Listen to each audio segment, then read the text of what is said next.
அன்பு உறவுகளுக்கு இனிய வணக்கங்கள். மிதுன ராசி காலபுருஷ தத்துவத்தின்படி 3வது ராசி. மிருகசிரிஷம் 3, 4ஆம் பாதங்கள், திருவாதிரை 1, 2, 3, 4ஆம் பாதங்கள், புனர்பூசம் 1, 2, 3ஆம் பாதத்தை உள்ளடக்கிய மிதுன ராசி அன்பர்களுக்கு ராசி அதிபதி புதன் பகவான் இந்த 2025 புத்தாண்டு உங்களுக்கு எப்படி இருக்குங்கிறத செக்மெண்ட் வைஸ் டீப் அனலைசிஸ் பண்ணி இந்த வீடியோல கொடுத்துருக்கோம். நிறைய பயனுள்ள தகவல்கள் இந்த வீடியோல இருக்கு. கொஞ்சம் கூட வீடியோவை ஸ்கிப் பண்ணாம முடிஞ்ச வரைக்கும் முழுமையா பார்க்க முயற்சி செய்யுங்க.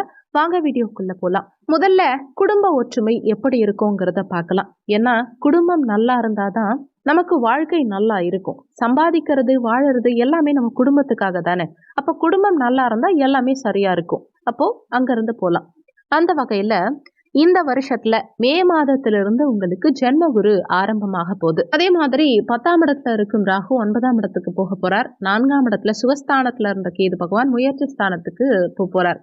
அது ஏப்ரல் மாதத்திலிருந்து. இதெல்லாம் என்ன மாதிரி இம்பாக்டா உங்க வாழ்க்கையில ஏற்படுத்தும்னு பார்த்தா, 12ல குரு இருக்கிறது ஓரளவுக்கு நல்ல விஷயம்தான். ஆனா என்னன்னா, சம்பாதிக்கிறது ஒண்ணுமே கையில நின்று இருக்காது. எல்லாம் ஒரு பக்கம் செலவாயிட்டே இருந்திருக்கும். ஆனா இந்த வருஷத்துல பொருளாதாரத்துல உங்களுக்கு முன்னேற்றம் உண்டு. நல்ல சம்பாத்தியம் இருக்கும். அதுக்கேற்ற வருமானத்தை சேவ் பண்றதுக்கான வாய்ப்புகளும் நிச்சயமா உண்டு. பொருளாதாரம்ங்கிற வகையில பணமா சேர்றது, சொத்து சுகமா சேர்றது, நகை நட்டா சேர்றது, இந்த மாதிரியான அமைப்பு, சுபகாரிய செலவுகள், பிள்ளைகளுக்காக செலவு பண்றது, இந்த மாதிரி நல்ல செலவுகள் இந்த ஆண்டுல நிறையவே இருக்கும். சரி, அடுத்து குடும்பம் நல்லா இருக்கிறதுக்கு கணவன் மனைவி ஒற்றுமை ரொம்ப முக்கியம் இல்லையா? அது எப்படி இருக்கும்னு பார்க்கும்போது, ஜென்மராமர் வனத்திலே சீதையை சிறை வைத்ததும் ஒரு வரி இருக்கு. அப்ப ஜென்மத்துல குரு வரும்போது கணவன் மனைவிக்குள்ள ஏதாவது ஒரு விதத்துல ஒற்றுமை குறைபாடு உண்டாகும். அப்ப ஒற்றுமை குறைபாடு, மன உளைச்சல், பிரச்சனைன்னு சொன்ன உடனே மிதுன ராசியா நீங்க அவ்வளவுதான் மண்டை உடைச்சுப்பாங்க. ஆளுக்கு ஒரு பக்கம் சண்டை போட்டுட்டு பிரச்சனை பண்ணிட்டே இருப்பாங்க கணவன் மனைவி, இல்ல டைவர்ஸ் ஆயிடுவீங்க. அப்படி கிடையாது. அதை மீன் பண்ணல. என்னன்னா, ஜென்மராமர் வனத்திலே சீதையை சிறை வைத்ததும்னா ஒரு ஃபேமிலியில கிட்டத்தட்ட டைவர்ஸை நோக்கி போயிட்டு இருப்பாங்க.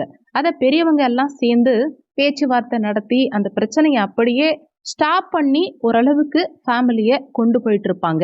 ஏற்கனவே இந்த நிலை தான் உங்க வீட்டுல இருக்கு அப்படிங்கிறவங்களுக்கு இப்ப பிரச்சனை கொஞ்சம் டெவலப் ஆகும். இன்னும் கொஞ்சம் தெளிவா சொல்லணும்னா, நான் டைவர்ஸ் பண்ணலாங்கிற மனநிலையில இருக்கேன். என் குழந்தைங்களுக்காக யோசிச்சுட்டு இருக்கேன், இல்ல என் பேரண்ட்ஸ்க்காக யோசிச்சுட்டு இருக்கேன். என்னை யாராவது ஏதாவது சொல்லிடுவாங்களோ, கௌரவ குறைச்சல் ஆயிடுமோ, இல்ல நான் எடுக்கிற இந்த முடிவுனால என் கெரியர்ல ஏதாவது பாதிப்பு வருமோ, அந்த மாதிரி ஒரு சில விஷயங்களுக்காக யோசிச்சுட்டு இருக்கீங்க அப்படின்னா, இந்த மாதிரி ஒட்டுல ஓடிட்டு இருக்க குடும்பம் எல்லாம் விழுந்துரும்.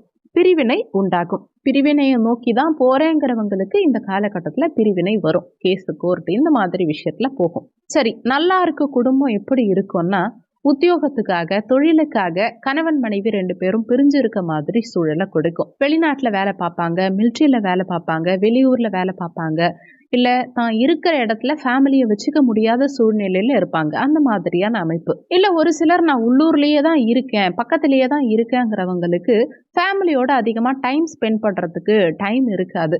பிஸியா இருப்பீங்க, உங்க கெரியர்ல பிஸியா இருப்பீங்க. டைம் ஒதுக்க முடியாத சூழல் குடும்பத்துக்காக, இந்த மாதிரி நிலை இருக்கும். குழந்தைங்களை கூட்டிட்டு ஒரு சினிமாக்கு போகணும்னு பிளான் பண்ணுவீங்க, இல்ல சொந்த பந்தங்களோட கொஞ்ச நேரம் டைம் ஸ்பெண்ட் பண்ணணும், நிறைய விசேஷங்களுக்கு போகணும், இந்த மாதிரி பிளான் பண்ணுவீங்க, நடக்காம போயிடும். பிஸியா இருப்பீங்க, அவ்வளவுதான். அப்போ நீங்க குடும்பத்தாரோட அதிக நேரம் டைம் ஸ்பெண்ட் பண்ணல அப்படின்னா, அதனாலேயே கொஞ்சம் கணவன் மனைவிக்குள்ள மனஸ்தாபங்கள் அப்பப்போ வந்து போகும். அது சகஜம்தான். ஒருவேளை உங்க மனைவி நிறைய பேசுறாங்க, கடகராசி மனைவி ஜாதகம் வச்சுக்கோங்களேன், கொஞ்சம் நிறைய தான் பேசுவாங்க. இல்ல உங்க கணவர் கடகராசி இல்ல விருச்சக ராசி, மகர ராசியா இருக்காங்கன்னா கொஞ்சம் ஜாஸ்தியா தான் பேசுவாங்க. மனஸ்தாபங்கள் வரத்தான் செய்யும். கொஞ்சம் விட்டு கொடுத்து போங்க. முடிஞ்ச வரைக்கும் இந்த காதலை வாங்கி அந்த காதலை விட்டுடுறது நல்லது. கணவன் மனைவிக்குள்ள சண்டை சச்சரவுகள் வந்தா அதை பெருசாக்காதீங்க.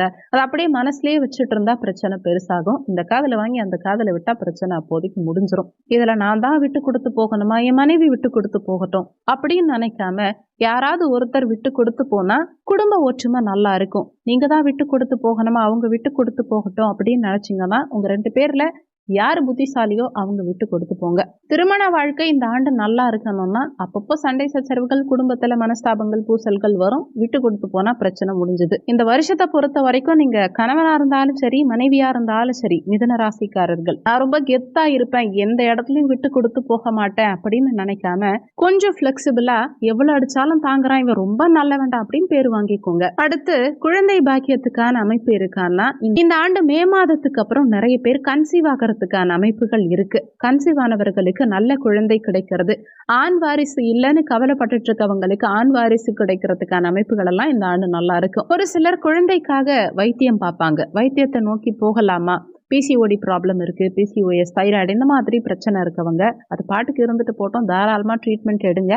கண்டிப்பா ட்ரீட்மெண்ட் எடுத்தும் குழந்தை பாக்கியம் உங்களுக்கு கிடைக்கும். குழந்தை பாக்கியத்துக்காக ட்ரீட்மெண்ட் பண்றவங்களுக்கு சக்சஸ் கண்டிப்பா கிடைக்கும். உங்க ட்ரீட்மெண்ட் பணம் கண்டிப்பா வீண் போகாது.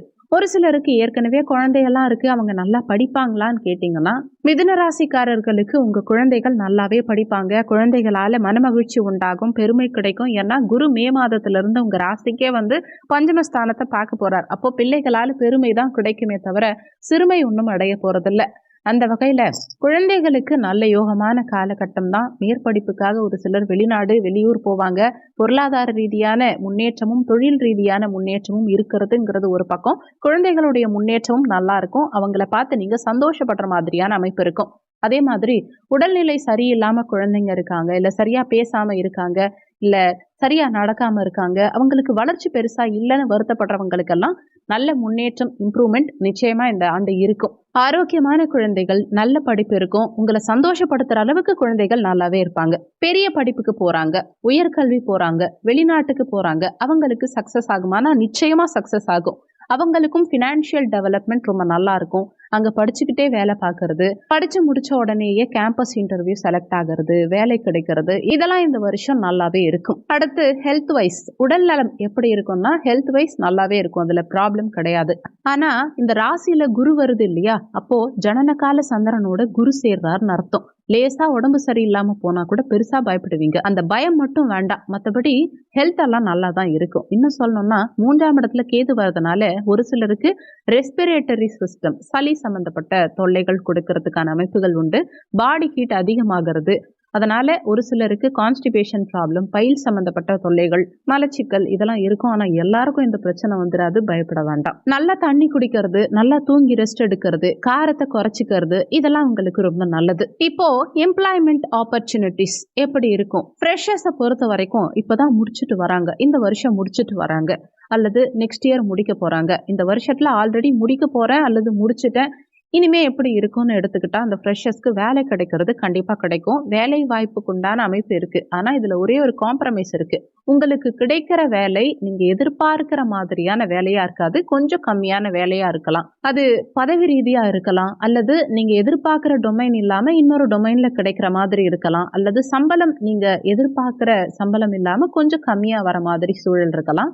இதையெல்லாம் நீங்க மேனேஜ் பண்ணி அட்ஜஸ்ட் பண்ணி ஓட்டணும். இதை அக்செப்ட் பண்ணிக்கணும். எப்போ வரைக்கும்னா மே மாதத்துக்கு பிறகு வரக்கூடிய சூழல் இப்படிதான் இருக்கும். அதை அட்ஜஸ்ட் பண்ற மாதிரி சூழல் இருக்கும். ஒன்ஸ் வேலைக்கு போயிட்டீங்கன்னா 1 இயர் ஆஃப்டர் நல்ல முன்னேற்றம் கண்டிப்பா இருக்கும். இந்த 1 இயருக்கு கொஞ்சம் அட்ஜஸ்ட் பண்ற மாதிரி இருக்கும், அவ்வளவுதான். இப்போ ஆல்ரெடி வேலை பார்த்துட்டு இருக்கோம், எம்ப்ளாய்மெண்ட்ல தான் இருக்கும். இந்த வேலை எப்படி இருக்கும் அப்படிங்கிறவங்களுக்கு நீங்க ஜாப் ஸ்விட்ச் ஓவர் பண்ண போறீங்க, வேற ஜாப் சேஞ்ச் பண்றதுக்கு ட்ரை பண்ணிட்டு இருக்கீங்கன்னா இது ரைட் டைம். இடமாற்றம் எதிர்பார்க்கிறவங்களுக்கு இது ரொம்பவே சாதகமான காலகட்டம். வேற கம்பெனி மாறுறேன், வேற ப்ராஜெக்ட் மாறுறேன், வேற கிளைண்ட் மாறுறேன், அல்லது வேற டொமைன் மாறுறேன் அப்படிங்கிற மாதிரி விஷயங்களுக்கு இது ரொம்ப சாதகமான காலகட்டம். இந்த தொழில் முன்னேற்றம் சம்பந்தமா இல்ல வேற வேலை மாறுறதுக்காக படிக்கணும், எக்ஸ்ட்ரா இதுக்காக படிக்கணும்னு நினைக்கிறவங்க தாராளமா படிக்கலாம். அப்போ இவ்வளோ நாள் நீங்க கஷ்டப்பட்டதுக்கு ஏத்த ப்ரமோஷன், அப்ரிசியேஷன், வேல்யூ எல்லாமே இந்த வருஷத்துல கிடைக்கும். வேலையில இம்ப்ரூவ்மெண்ட், ப்ரமோஷன் எல்லாமே சிறப்பா இருக்கு. இப்போ ஒரு சிலர் ஏஜ்டு பர்சனா இருப்பீங்க, ரொம்ப வருஷமா நான் வேலை தான் பார்த்துட்டு இருக்கேன், ஓன் பிசினஸ் பண்ணலாம்னு யோசிக்கிறேன், அது ஜாயிண்டா பண்ணலான் இருக்கேன், இல்ல இன்வெஸ்டரா போலான் இருக்கேன், இல்ல தனிச்சு பிசினஸ் பண்றேன் அப்படிங்கிறவங்க தாராளமா பண்ணலாம். ஆனா உங்க ஜாதகத்துல, சுய ஜாதகத்துல நீங்க ஓனர் ஆகிறதுக்கு உண்டான அமைப்புகள் இருக்காங்கிறத ஒரு முறைக்கு 2 முறை செக் பண்ணிக்கோங்க. அது ரொம்ப ரொம்ப முக்கியம். ஏன்னா அதையே செக் பண்ணாம நீங்க ஓனர் ஆகிறதுக்கு உண்டான அமைப்பே இல்லாம நான் பெரிய ஆளா வந்துருவேன், நான் தனிச்சு நின்று பெரிய ஆளா வந்துருவேன்னு சொல்லி புதுசா ஸ்டார்ட் பண்ணி மண்ணு கவக்கூடாது இல்லையா? உங்க சுய ஜாதகத்துல சொந்த தொழில் பண்றதுக்கான அமைப்பு இருக்கு, நீங்க முதலாளி ஆகிறதுக்கு உண்டான அமைப்பு இருக்குங்கிற பட்சத்துல இந்த டைம் உங்களுக்கு சாதகமான காலகட்டம். ஸ்டெப் எடுங்க, சூப்பரா வர்றதுக்கான அமைப்பு நல்லாவே இருக்கு. ஒரு சிலருக்கு ஆல்ரெடி நான் சொந்த தொழில் தான் பண்ணிட்டு இருக்கேன், இப்ப எப்படி இருக்குங்கிறவங்களுக்கு மிதுன ராசியை பொறுத்த வரைக்கும் இப்ப போயிட்டு இருக்க தொழில் ரொம்ப நல்லாவே இருக்கும். அதுல எந்தவித பிரச்சனையும் இருக்காது. போன வருஷத்துல சொந்த தொழில ரன்னிங் கேபிட்டல் பத்தாம கஷ்டப்பட்டிருப்பீங்க. இப்ப அந்த மாதிரி கிடையாது. உங்களுக்கு ரன்னிங் கேபிட்டல் கிடைக்கும். ஃபினான்ஷியல் வைஸ் நல்லா வருவீங்க. பொருளாதாரம் நிச்சயமா கை கொடுக்கும். இப்போ எக்ஸ்பான்ஷன் நோக்கி கூட நீங்க போய்க்கலாம். அதுக்காக கடன் வாங்கிக்கலாம். தொழில் ரீதியான முன்னேற்றம் சொந்த தொழில நிச்சயமா நல்லாவே இருக்கும். ஒரு சிலருக்கு சொந்த தொழில் சரியாவே போகல, இருக்கிற பிசினஸ் இப்போதைக்கு நான் க்ளோஸ் பண்ணிடலாம் நினைக்கிறேன் அப்படிங்கிறவங்களுக்கு கொஞ்சம் யோசிச்சு பண்ணுங்க. அவ்வளோ சீக்கிரத்துல இருக்கிற பிசினஸை கைவிட வேண்டாம். இந்த ஆண்டு பிஸ்னஸ் நல்லா இருக்கும். ஓன் பிஸ்னஸ் பண்ணுறவங்களுக்கு ரொம்ப நல்லாவே இருக்கும். மே மாதத்துக்கு அப்புறமா முன்னேற்றம் கண்டிப்பாக இருக்கும். மே 2ஆம் வாரத்திலிருந்து பாருங்க, தொழில் வகை முன்னேற்றம் கடந்த ஆண்டோட கம்பேர் பண்ணும்போது நிச்சயமா சிறப்பாக இருக்கும். ஸோ நீங்கள் சொந்த தொழிலை இப்போதைக்கு அப்படியே ஸ்டாப் பண்ணிடலாம் நினைக்க வேண்டாம், தொடர்ந்து பண்ணலாம். ஆனால் ஒரு சிலருக்கு கம்ப்ளீட்டாக பிஸ்னஸை க்ளோஸ் பண்ணுற மாதிரியான அமைப்பு சுயஜாதகத்தில் இருந்தால், முதலாளி ஆகிற அம்சம் இல்லைங்கிற பட்சத்துல உங்களுக்கு க்ளோஸ் பண்ற மாதிரியான அமைப்பு இருக்கலாம். அந்த மாதிரி சுயஜாதகத்துல முதலாளித்துவம் அமைப்பு இல்லைங்கிறவங்களுக்கு மட்டும் க்ளோஸ் ஆகுமே தவிர மற்றபடி ஓன் பிசினஸ் மிதுன ராசி அன்பர்களுக்கு இந்த ஆண்டு ஏப்ரல் 2ஆம் வாரத்திலிருந்து சிறப்பு தான். இது வரைக்கும் டவுனா போயிட்டு இருக்க உங்க பிசினஸ் ஏப்ரல் மாதத்திலிருந்து அப் லெவல்ல போகும். அடுத்து பொலிட்டிக்கல் லெவல்ல இருக்கவங்களுக்கு கௌரவ பதவிகள் கிடைக்கும். உங்க உழைப்புக்கேற்ற அங்கீகாரம் கிடைக்கும். அரசியல் எதிர்காலம் நல்லாவே இருக்கும். அரசாங்கத்துல செல்வாக்கு கிடைக்கும். அடுத்து இன்கம் சோர்சஸ் இந்த ஆண்டு எப்படி இருக்கும்னு பார்த்தா முன்னேற்றம், அதாவது பொருளாதார வகையில முன்னேற்றம் சிறப்பா இருக்கும். சொத்து பத்துல ஏதாவது பெனிஃபிட் கிடைக்கிறது, பூர்வீக சொத்துல பிரச்சனை இருந்தா அதெல்லாம் தீர்ந்து உங்க கைக்கு சொத்து வர்றது, இல்ல ஒரு சிலர் ஏதாவது ஒரு சொத்தை வித்து அதை பிசினஸ்ல போடுறது, இல்ல ஒரு ப்ராப்பர்ட்டியை வித்து இன்னொரு ப்ராப்பர்ட்டி வாங்குறது, இந்த மாதிரியான அமைப்பெல்லாம் செயல்படுத்துறதுக்கான காலகட்டம் இது. இந்த வருமானம், பண வருமானம் ரொம்ப நல்லாவே இருக்கும். அதே சமயத்துல உங்க இன்வெஸ்ட்மெண்ட்ங்கிறது தொழில்ல இன்வெஸ்ட்மெண்ட் பண்றது, இல்ல தொழில் பண்ணல ஜாப்ல இருக்க அப்படிங்கிறவங்க கோல்டுல இன்வெஸ்ட்மெண்ட் பண்றதுக்கான அமைப்புகள் இருக்கும். நிறைய பேர் இந்த காலகட்டத்துல பொன் பொருள் வாங்குவீங்க, தங்கம் நிறைய வாங்குவீங்க. இந்த ஆண்டு எழுதி வேணா வச்சுக்கோங்க. அதே மாதிரி ப்ராப்பர்ட்டி வாங்குறதுக்கான அமைப்புகள் நிறைய பேருக்கு உண்டு. அதுக்காக கடன் படுவீங்க. ஏதாவது லோன் வாங்கி கடன் வாங்கி இடம் வாங்குவீங்க. அதை நீங்க தாராளமா பண்ணலாம். கடன் வாங்கியாவது இடம் வாங்கலாம். அது உங்களுக்கு யோகத்தை தான் கொடுக்கும் கண்டிப்பா. அதனால பிரச்சனை எதுவும் வராது. இந்த ஆண்டு துணிஞ்சு பிசினஸ் இன்வெஸ்ட்மெண்ட் நீங்க பண்ணலாம். Mutual fund, share market, commodity market, forest trading, crypto currency, இந்த மாதிரி விஷயங்கள்ல இன்வெஸ்ட்மெண்ட் பண்றதுக்கு தாராளமா பண்ணலாம். அது உங்களுக்கு கண்டிப்பா கை கொடுக்கும் இந்த ஆண்டு. அதுலயும் குறிப்பா ஒரு சிலர் ஆப்ஷன் ட்ரேடிங் பண்றவங்களை விட டே ட்ரேடிங் பண்றவங்களுக்கெல்லாம் இந்த ஆண்டு நல்லாவே இருக்கும். அது ஜூன் மாதத்திலிருந்து டிசம்பர் வரைக்குமே நல்லா போகும். ஆண்டு துவக்கம் உங்களுக்கு இதுக்கு சாதகம் கிடையாது. ஜூன் மாதத்துக்கு பிறகு சிறப்பு. அடுத்து வண்டி வாகனம் சம்பந்தப்பட்ட விஷயங்கள் எப்படி இருக்கும்னு பார்க்கும்போது தாராளமா வண்டி வாகனங்கள் வாங்கலாம். ஏற்கனவே வாகனத்தை மாத்தணும்னு நினைச்சீங்கன்னா இப்ப மாத்தலாம். புதிய வண்டி வாகனங்கள் வாங்கணும்னு நினைச்சீங்கன்னா தாராளமா வாங்கலாம். ஆனா எல்லாமே ஏப்ரல் மாதத்துக்கு பிறகு இந்த வேலையெல்லாம் செய்யுங்க, நல்லபடியா நடக்கும். ஏன்னா இப்ப உங்களுக்கு 4ஆம் இடத்துல கேது நிற்கிறார். அவர் ஏப்ரல் மாதத்திலிருந்து 3ஆம் இடத்துக்கு மாறிடுவார். அதுக்கப்புறம் நீங்க வண்டி வாங்குறது நல்லா இருக்கும். அந்த வண்டி கமர்ஷியல் பர்பஸ்க்காக வாங்கலாம், டொமஸ்டிக் பர்பஸ்க்காக வாங்கலாம், இல்ல உங்க கம்பெனிக்காக வாங்கலாம். எதுக்காக வாங்கினாலும் சரி, ஏப்ரலுக்கு அப்புறம் வண்டி வாகனங்கள் வாங்கினீங்கன்னா அது ரொம்ப சிறப்பா இருக்கும். அதுக்காக லோன் போட்டு கூட நீங்க தாராளமா வாங்கலாம்.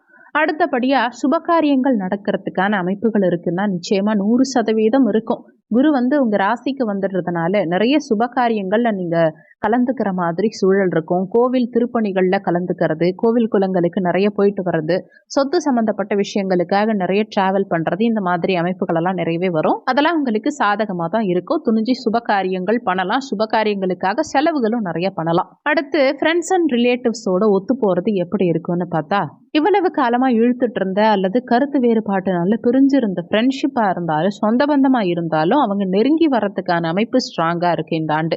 அந்த வகையில ஃப்ரெண்ட்ஸ் அண்ட் ரிலேட்டிவ்ஸோட ஒற்றுமைங்கிறது நல்லாவே இருக்கும். அடுத்து ஏஜ்டு பீப்புள்ஸ் அவங்களுக்கு எப்படி இருக்கும்னா ஹெல்த் வைஸ் நல்லாவே இருக்கும். அதுல ஒன்றும் பெருசா பாதிப்பு இல்லை. ஏற்கனவே இந்த கால் வலியில அவதிப்பட்டு இருக்கவங்களுக்கு அந்த எலும்பு சார்ந்த பிரச்சனைகள் கொஞ்சம் குறையும், வலிகள் குறையும். நரம்பு சம்பந்தப்பட்ட கோளாறுகள் இருக்கவங்களுக்கு அதுல இருந்து ரெக்கவர் ஆகி வரதுக்கு உண்டான அமைப்புகள் சாதகமா இருக்கு. அது மட்டும் இல்லாம ஒரு சிலருக்கு செல்போன் அடிக்ட் ஆகிறது, நைட்ல தூக்கம் இல்லாம முழிச்சிட்டு இருக்கிறது, இந்த மாதிரி விஷயங்கள்ல மட்டும் கொஞ்சம் கவனமா இருந்தீங்கன்னா போதும். மற்றபடி ஹெல்த் வைஸ் நல்லாவே இருக்கும். ஆக மொத்தம் பார்க்கும்போது இந்த 2025 மிதுன ராசிக்காரர்களை பொறுத்த வரைக்கும் தொழில் ரீதியா நல்ல முன்னேற்றம், வேலை பார்க்குறவங்களுக்கு புதிய வேலை வாய்ப்பு முன்னேற்றம், ஃபினான்ஷியல் டெவலப்மெண்ட், குழந்தைகளால மனமகிழ்ச்சி கிடைக்கும், ஃபேமிலியோட அதிக டைம் ஸ்பெண்ட் பண்ண முடியாது, கணவன் அல்லது மனைவி கொஞ்சம் ஜாஸ்தி பேசுவாங்க, நீங்க முடிஞ்ச வரைக்கும் அது காதுல வாங்கிக்காம விட்டு கொடுத்து போறது நல்லது, அனுசரிச்சு போறது நல்லது, அவ்வளவுதான். அப்போ இந்த ஆண்டு மிதுன ராசி அன்பர்களுக்கு யோகமா செயல்படணும் அப்படின்னு